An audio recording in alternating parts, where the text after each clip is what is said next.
What's up, people? Welcome to this episode of the Buy the Hood podcast or webcast because I don't know how you're consuming this content. I'm your host as always. My name is Jimmy, and as we start off every show, that's with gratitude. I want to say thank you and shout out to all of the members of the MDC Strategy Group. For those who don't know, that is our private group where we do all of our trading, investing, teaching, all that. MDC Strategy. Some call it MDC University, so shout out to all the students from there. Shout out to all the youth from the Buy the Hood Ownership Camp. 2023's camp just ended last week, one of our best camps yet. Our students are amazing, brilliant young minds. So, I'm very excited about that and look forward to the camp next year in 2024. But as always, I'm joined by my partner in crime, Core. Core, what's good, family? Man, chilling like a villain, man. Every day above ground's a good day, so I'm never going to complain about being alive, man. Yeah, man, absolutely. And I want to start the show off by saying this. For everybody watching this on YouTube, do me a favor, please share this video, leave a comment, like, subscribe, all the good stuff. You know what I'm saying? I never really say that in the videos. I'm a terrible YouTuber, but, that's not what we in this for. But, you know what I mean? I want to make sure I say all the YouTube stuff. So do all the YouTube stuff. With that being said, this is our podcast, our weekly podcast. So we come when we talk about things that pertain to personal finance and Black wealth. That is our wheelhouse. For those who may be tuning in for the first time, Buy the Hood is a community organization. We do a lot of work in the streets in the community. But our podcast, this is episode like 206 or something like that. So initially we started with highlighting people doing work in the communities and building businesses. We've kind of transitioned to a new space. Just because we want to make sure that we're doing our due diligence with any guest that we bring before you and not putting fraud zone in front of you. So now we just come on and have conversations that pertain to Black wealth and personal finance. And it's just some of the times in the course of our weeks, we have conversations and we talk. Like I said, we have our own private membership group. So things come across our feed and we'll have a conversation. I say, Corey, let's bring that to the pod. So I got this article that I'm going to share a little bit of. And as usual, I will take this article, put it in the show notes as well as the description of this video. But let me share said article for a second. And for those that are watching on the video, you will be able to see the article. For those that are just listening to the audio, we still love and appreciate you, but make sure that you click the link because you can see the article I'm talking about. So this is from Fortune Magazine. This article dropped a little while ago. It dropped in July 6th. We're recording this in August now. We're in a whole new month. But the article says, so many wealthy Chinese are trying to get their kids out of the country that has made an obscure school one of the best performing stocks in the world. So the first thing is, what's interesting about this article is that, they're talking about a school that's listed on their market, right? But it's a deeper conversation that this brought up between me and Core. But let me read the first couple paragraphs and then we'll have the discussion just to give a little bit of context to this conversation we're getting ready to have. So the article says that a growing number of wealthy Chinese leaving their homeland has been a boom for Thailand's only exchange-listed school operator and turned its chief executive officer into a multi-millionaire. Demand from Chinese students to attend SISB Pcl, which was originally called the Singapore International School of Bangkok, has soared with the number of enrolled more than doubling in March compared with a year earlier. That's helped the school's stock rise over 216% over the past 12 months, making it one of this year's top gainers among education service stocks globally with a market value of at least $500 million, according to data compiled by Bloomberg News. The CEO of that school, Kelvin Ko, has a stake of about 32%, and the stock price surge has boosted its value to around $300 million. So it says that Ko said Thailand has become a popular destination among Chinese parents because of its geographical proximity to their home, as well as a lower cost of living compared to other places like Singapore. So it's interesting that, folks in China are trying to get their kids out of the country, but they're looking for a school, right? They're looking for a good school that can help propel them in their future. So the conversation that Corey and I were having before coming on here is when we start talking about building wealth, right? What part does education play? And I'm not talking about where you go to college. I'm talking about where you start. When you start to put your kids in the schools and looking for specific schools to start your kids' journey, what part does that play in building wealth long term? And I know Core has specific stories about them, and so I'll let you speak, Core, and and I'll give a little bit about my thoughts after you, because you are the expert in this space. You are, licensed and a professional teacher. So you have an experience with this as not only being a father and, being like a mentor in the community, but also on the other side of this as a teacher. So I'm going to go to you, bro. All right. So What's your thoughts about education and wealth, and specifically like, younger kids? For me, education and wealth go hand in hand because relationships and wealth go hand in hand, right? So, the reason why those people were moving their kids into that specific school is because it's a school for rich kids, right? And the easiest way to build wealth is to be around wealthy people. Everything else everybody else tries is great, but the easiest way to build wealth is be around other wealthy people. That's the easiest way to build wealth. You can go from zero to wealthy in one conversation. So, with the schooling piece of it, the teachers, whatever, right? I don't think the teachers are better or worse anywhere. It's about culture, right? It's about the culture that's built whatever school is your kids are going to, right? And so, and that comes from the teachers, but it comes from management more than the teachers, and it comes from the overall school district more than it does the individual teachers. Because as teachers, we all go to the same schools, same type schools. But I mean, we all learn generally the same stuff. And then we break out into our individual things. Right. So the question I have to you is this: when you are putting your kid in a school when they're young, how does that one decision affect long term their wealth?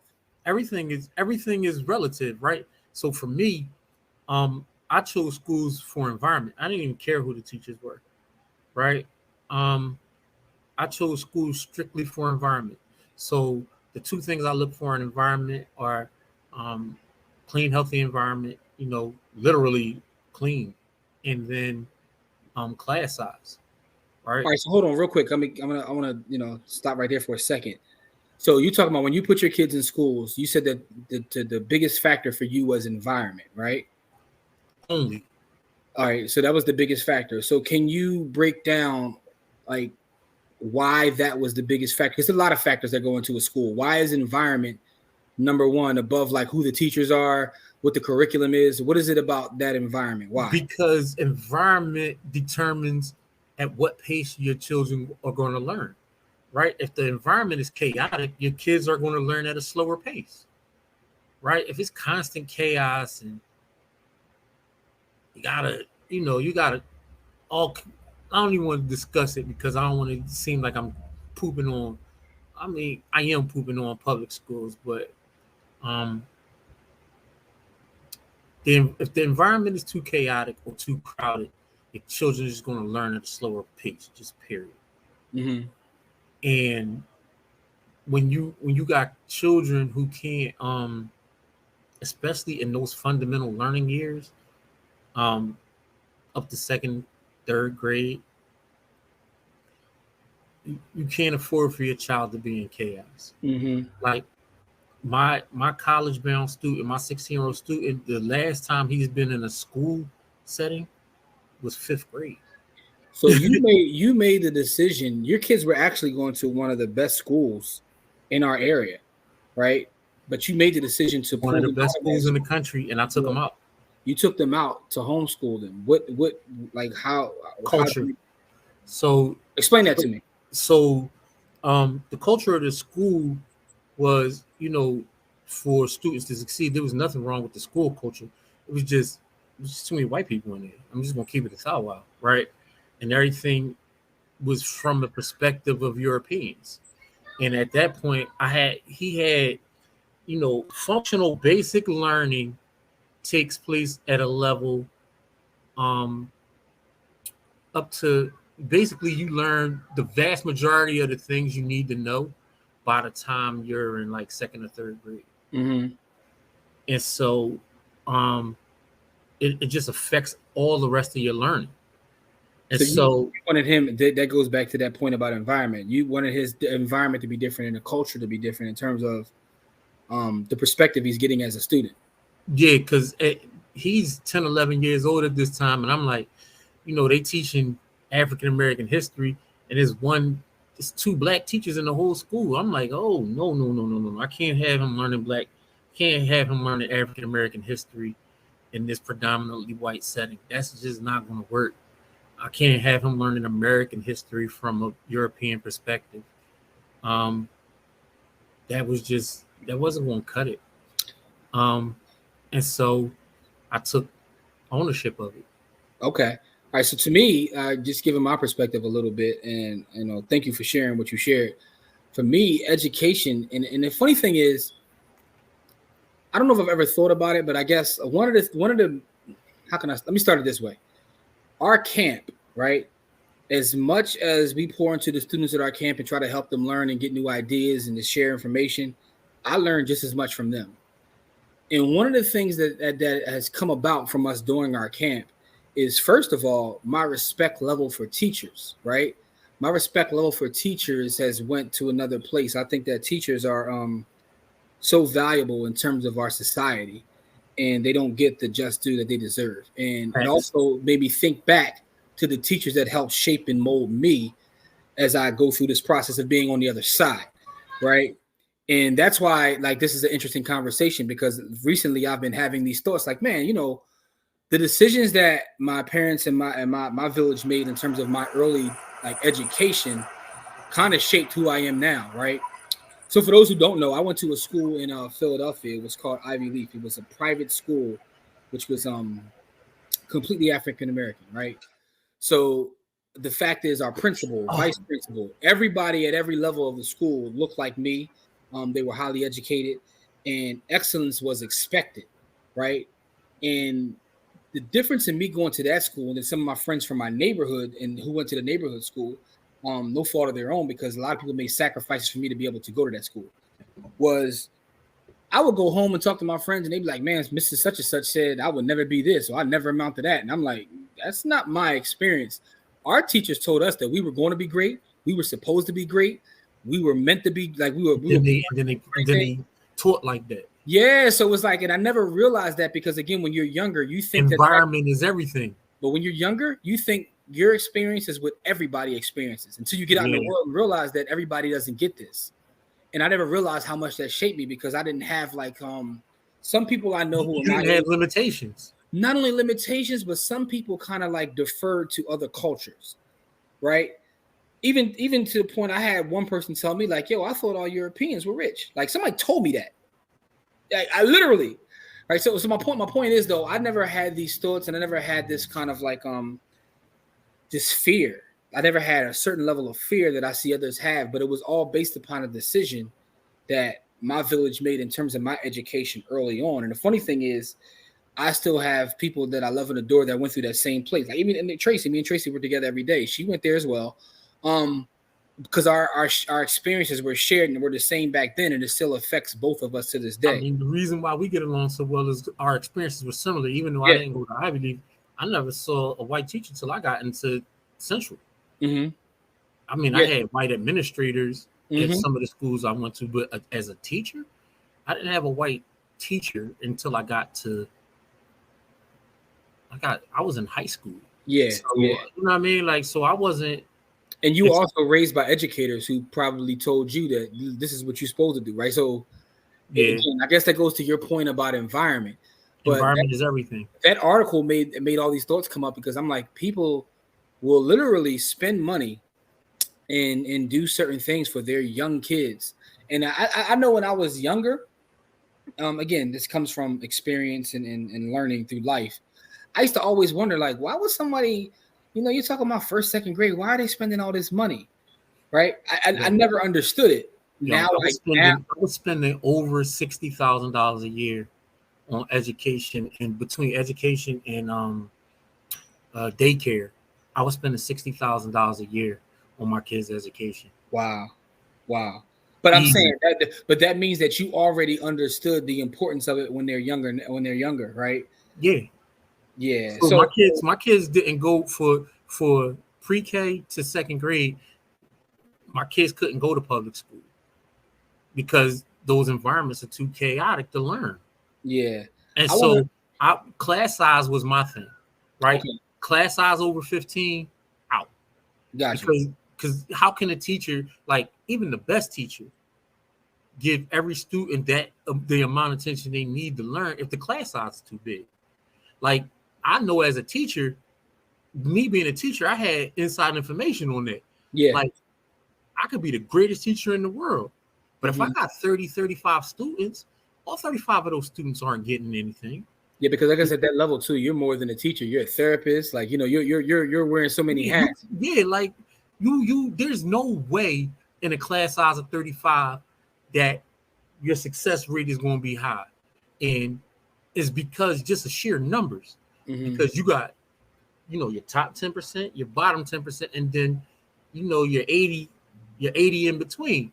So basically your 80 in between and your bottom 10%, 90% of your students aren't getting, you know, the very best out of what you could possibly be doing. So you're talking about 3 or 4 students excelling, 20, 25 students, you know, not doing bad, but not excelling. And then you got 4 or 5 students who wouldn't pass in any setting. Don't even matter where you put them. Yeah. So you got, you know what I mean? Like, so you looking at it and it doesn't, you know, for me doing those numbers, that doesn't work. You know what I mean? Like, so I spent my money, instead of trying to spend it on college, I spent it on pre-K and on private schools. So here's the thing. I was seeing if I could find this at the article. I read an article this week. I gotta find an article. If I can, I'll put it in the show notes. If I can't, it is what it is. But it was talking about a new trend, right, of micro schools. But first off, I want to send a shout out to Sankofa because they have a homeschool program that Corey and I were actually educators in. We taught our ownership class to the students there. But that's like a new trend across the world where people are creating micro schools. So instead of just your homeschool, you open it up to, like, you know, people in your immediate community and creating micro schools. Yep, like, I sent my kids to a few of those when I was homeschooling and I was at work. When I was teaching at work, or I was doing a lot of contract work at that time. So I was either in and out or I was working at schools and some, you know, whatever. I sent my kids to a few of those micro schools. Yeah, so that's like a thing too. So go ahead. I'm sorry. No. I was just saying, like, so it's interesting you say that because the thing about a micro school is people are looking at class size too. But I just overall, I guess the point is those decisions do matter. They matter more than I initially thought. But again, comes from growing and reading and learning, is that they have a huge impact on. So even when you start to look at the Forbes list, and I've seen someone do this before where they start to look at their early education. A lot of them went to these Montessori schools. Yep. It was a big article on Montessori schools and why so many CEOs and Fortune 500 leaders come from Montessori schools. Small class sizes. They got a script. They got a program. Yeah. That put them on a path to where they could do it. Like I said, my two oldest children. They never saw the inside of a public school until they were 3rd, 4th grade. Like my oldest, he went to public school 1 year where my wife was his teacher. So he was allowed to go to that. So what I will say is this though, because I don't want anybody to watch this who has their kid in public school and say, "Man, it is up here." No. The one thing public schools. Yeah, the one thing I do want to say is all public schools aren't the same as one, and two. I also believe that a lot of the education comes outside of that building, right? So outside the building and the culture inside the building, right? So I've worked at probably about 70 schools, right? More than that. I probably worked at about 100 schools because of what I do, right? I'm My specialization is in special needs children, and inside that specialization, I have I'm certified to teach math, English, social studies, and all the subjects. Basically, I got certifications for all of those things, right? Passed all of the state certifications and all of that kind of stuff. So the thing about teaching in these schools is that what I notice is that the top down culture is everything, right? Mm-hmm. There are top down cultures that are amazing, and you see those students thrive. It could be 70 kids in a class, right? And then there are top down cultures that are absolutely ridiculous, and you can see why you got 10 students out of 500 succeeding. Yeah. You know what I mean? Like the teachers in both of those places are not very much different. Yeah. Like I've met good teachers literally everywhere. Like so I've met good teachers literally everywhere. That goes back to culture. So culture is everything, right? So in a school where the culture is not established, like we went to a school where the culture is established. Me and you in high school, we went to a school where the culture was established. Yeah. With an established culture, we were able to thrive, right? Because we were put in a place where everybody thrived, right? And if you weren't a thriving student, you were a struggling student, you got help, and then you got put out. Like it wasn't no back and forth with your parents and none of that. If you struggle, they give you help first, and then they get you out of there. So it's not a thing. You know what I mean? Like it ain't about. It was about the culture of the school, which is why the vast majority, like we had like a 99% rate for people college or military. Yep. 99% college and military coming from out of there. And not to say that that's the path that everybody should take, because I was just working at a school where only 75% of the kids went to college, but that was the right thing for those children, because the 25% went to trade schools where they would start their careers right out of high school. Yeah. And that school helped them get into those trades while they were in high school, so that they had experience once they graduated. So basically, there's no one size fits all approach. There really is no one size fits all approach. But what I'm saying is a culture was being built, right? The reason why I stayed at that school, you know me, I don't stay at schools long at all. I worked there for 3.5 years. That's an eternity for me. Yeah. And the reason why I thought this was a great conversation, Core, is because, like, again, and this is how most of our conversations in our pod go these days, because a lot of times we used to talk about like strategies. We would read charts. Like we still do that a lot of times on our Friday show. And specifically, we moved a lot of that into our membership group. But the other decisions that you make along your journey that go into going to be building far more determinant of your success or failure than any chart. And the thing that the greatest success or determinant failure is your drive, right? Because what happens to you as a child, you have no control over. What happens to you as an adult, you have full control over, right? So how you respond to that as an adult, right? And a lot of people still respond like a 6-year-old child because they haven't had any training, they haven't had formalized anything, right? So most people, when they run into a traumatic situation, respond like a 6-year-old child because that's the highest level of their training, right? Most of the time, people stop training you how to act when you get to about 9-10 years old. At that point, you're expected to know how to act. So most people respond like a 6-year-old child, right? Because or a 10-year-old child, because that's the highest level of their training, right? Most people don't respond at their peak level of training. They respond at the level of training which they got the most. So whatever you've been conditioned to do, that's what you're going to do, right? So what we do here in my household and whatever, we put our children as education first children, and the thing when we say education first is learning how to learn, right? So what are the steps, right? If you can't tell me the steps, you really didn't learn how to do it. That's really determining factor. Like, if you can't tell me how you did it, then you don't know how to do it, right? What you do know how you could figure it out, right? You have a gift for figuring things out. But if you can't explain to me how you did it, then you don't know it well enough, and that means you still need training, right? And so it's not, this is not like football where your body does things that you've trained it to do, and then you have a skill level. It's more like chess, right? It's more like the response to stimuli, right? If you move, king to knight 4, there's an automatic response supposed to come to that, right? And if you've learned that automatic response, that's exactly what you're going to do.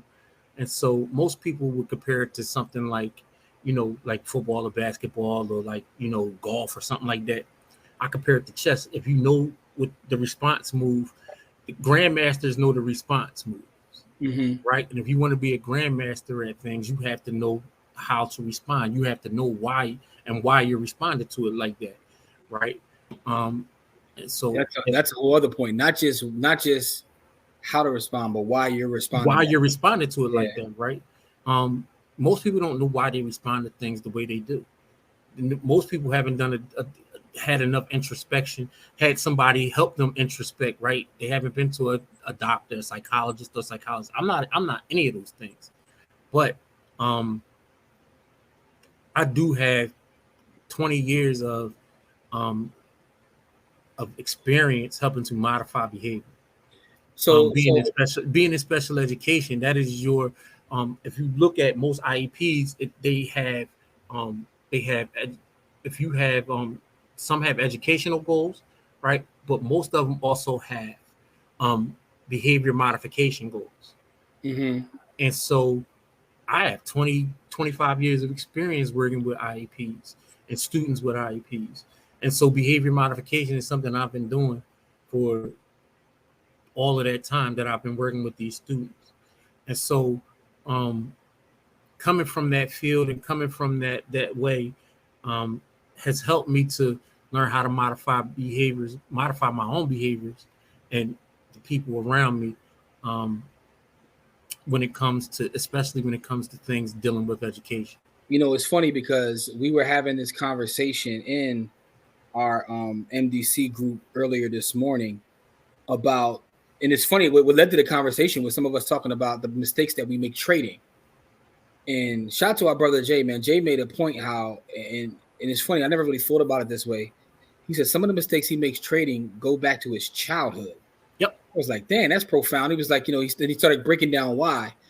And I think sometimes we don't think about, I know a lot of us don't, which is, why mental health is so important and why having someone to talk to is important. We don't recognize how some of our things that have your current traumas come from something that happened to you. Yeah, but the funny thing is, have you ever done that before and be like, damn, like when you have a realization, like I'm doing this because all the time. Yeah, like it happens to me as an adult now. I'm like, damn, I know exactly why I did that. I know exactly why I did that, right? Yeah. So that's why this conversation to me was important to have, because those environments that you put your kids in at a young age can have a huge impact, to the point where people are willing to, and this happens in other cultures, even our culture, because I'm gonna be honest with you, like even like some of the schools I went to, like people made sacrifices to afford to put me, and not just me, my brother as well, in certain schools, because it was about the long game, right? And I'm thankful and grateful for that, but just understanding that people sometimes make current sacrifices for the future, and that's why I don't believe in the whole idea of self-made and none of that, because if not for those sacrifices, I wouldn't. It's fugazi. It's BS. Listen, man, I have an amazing life, man. And I'm not saying that to brag. I'm saying that to say that people have poured into me to allow me to have said amazing life. You know what the number is for poor people born under the poverty line, dying under the poverty line? What's the number? I would say it's in the 90 percentile range. It got to be 97%. Yeah, it's got to be. It's got to be. And you know why? It's environment. Yeah. Because they don't have the resources they're around poor people their whole life. They're around, and the thing about it is, they haven't had the constant exposure, right? They might get minimal exposure. They haven't had the constant exposure to people being, like at a higher scale, at a higher level, right? because that constant exposure would lead to them being friends with people who would be able to take them from being born in one. So like that's why the book Caste is so crazy to me, right? Me knowing that stat, right? The book Caste, 97% of the people who born poor die poor, right? In America. And so it's a caste system.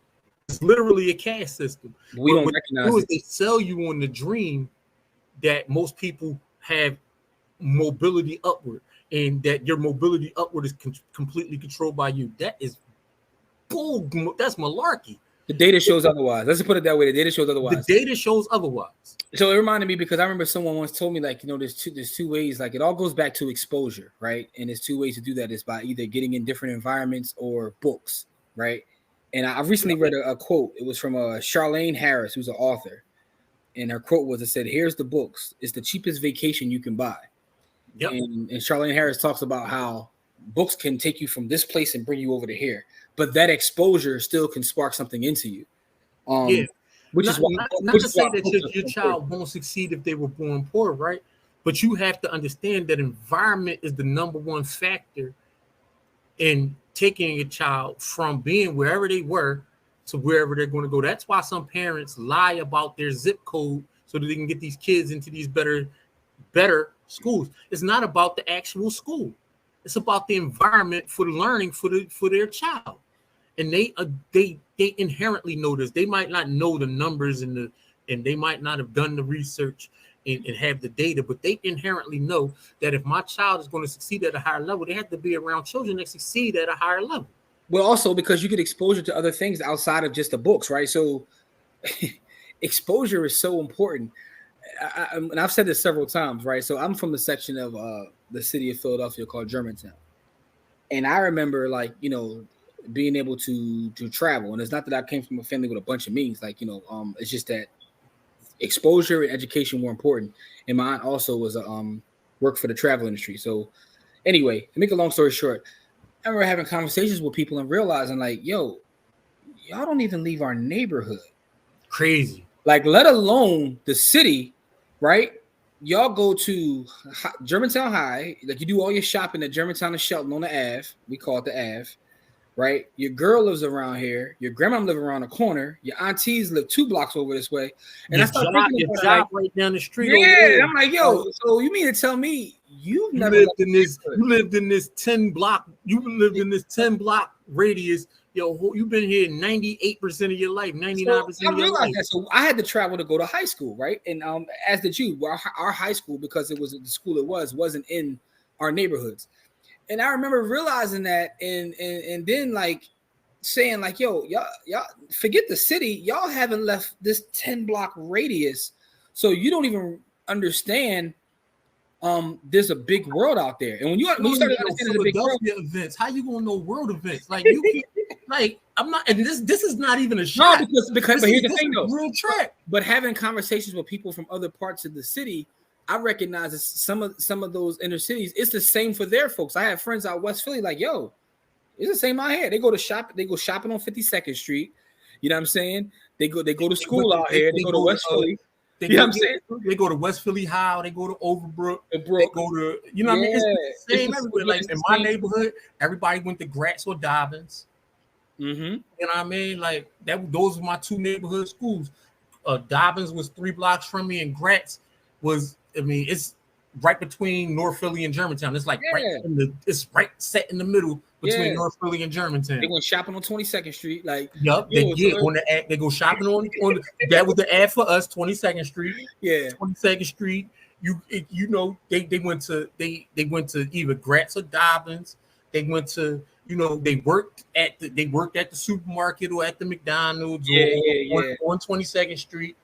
They, you know what I mean, like, or they trapped on the block. But see, now here's the other part, though, right? But this goes into resources, right? Because it's easy to say get exposure and move and travel and do all these things. But with what? Exactly. And right, who do you know? This is why having resources matter. Having resources matter because when you have resources, you basically get exposure that the world is huge. The world is large. Now, this time we're talking about is pre-social media. So social media changes things just a little bit, but it's still nothing like being able to put like, foot on ground in a different place and then starting to learn cultures and learning history and then seeing how things operated it expands your mind and you start to think different. So speaking of that, I sent my oldest son, part of his learning was that my son has been around the world. Mm-hmm. My son has been to Africa, he's been to Europe, he's been to all over the United States. My son has probably been to about 35 states in the United States. He's been to the whole Southwest United States and probably almost all of the whole Northeast United States. He hasn't really gotten out to the West Coast yet. But here's the thing, though. He's 16 years old, right? Yeah. And your son is brilliant. CJ is a brilliant young man. But the thing is, though, again, you've made sacrifices and invested in him I remember the year he went to Europe. He was like, yo, I ain't got no bread. I gave it all to CJ to go to Europe. Listen, but the thing is, though, but you understood the reason for you doing that, right? So now you're seeing the fruits of that with him being able to excel at a pace where now he's entering college at 16. And with 2 years of college already done. Yeah, he's already done 2 years of college at 16. He has 2 more left for a bachelor's. But you made sacrifices for that to happen. And that goes back, let's bring it all together. That goes back to that article when you see some of the moves that people are willing to make. And last thing I'll leave our audiences with is this. There's a school in our city. It's called Penn Charter? Yep. No, I'm sorry, Penn Alexander, not Penn Charter. Penn Charter is cool too. Penn Charter is a good school too, but Penn Alexander is a crazy school. Yeah, I've read. My nieces and nephews. I got 2 nieces and a nephew that go to Penn Alexander. I've read that is one of the best schools in the country. My brother won't move out of his apartment because it's in the catchment area for Penn. The apartment is too small for his family, but he refuses to move because Penn Alexander is such a good school. So that was the point I was making. That's the last point I want to make. There's been several studies done, and you can look this up, where the real estate market that's in the catchment area of that school has just shot through the roof because the school is that good. Yep.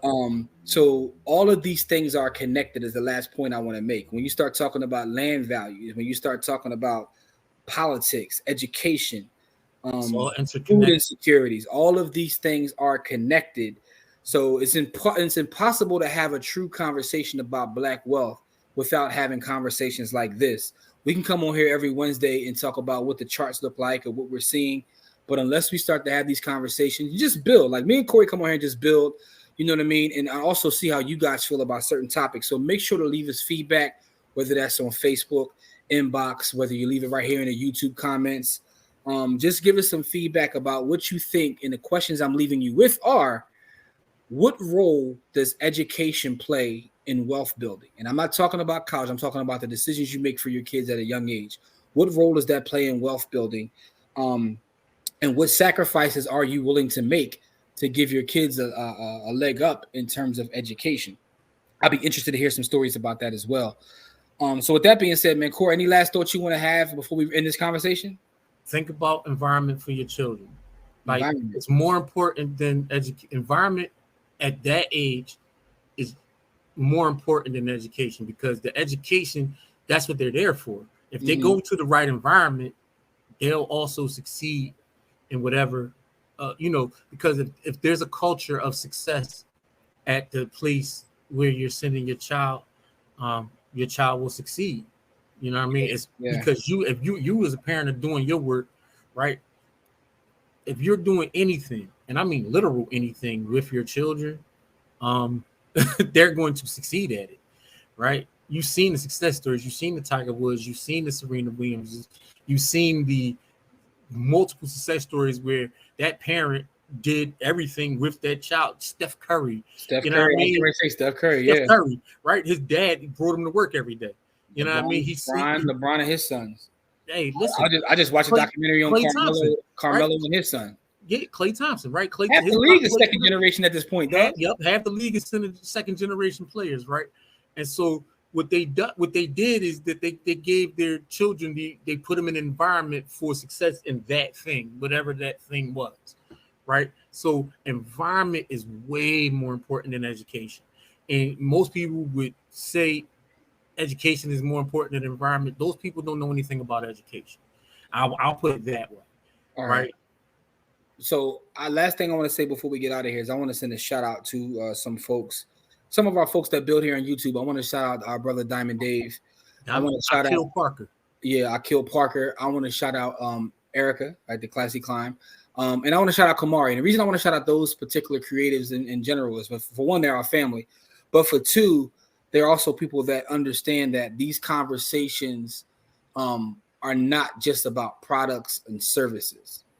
You got to have deeper conversations. You got to, you got to get to the root of some of the issues and just have conversations. Sometimes building makes you. One of the things I like about doing this show is I always leave with something, that Corey says, and I start to think about it, and and process it, and just study it. I'm someone who I love academia and I love studying. So these conversations to me are very important.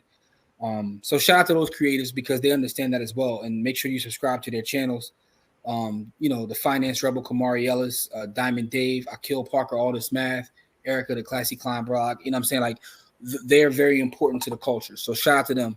And Cora, man, let's get back in next week and have another great conversation, man. Whatever sparks our interest between now and then, we'll come back on and talk about education and wealth building. I think they're tied together, bro. That's the last thought I got. Yeah, man. You're right. So with that being said, man, as we always say, it's not about how much money you make, it's about how much you keep. Game elevates, and we'll see you guys in our next episode. Peace.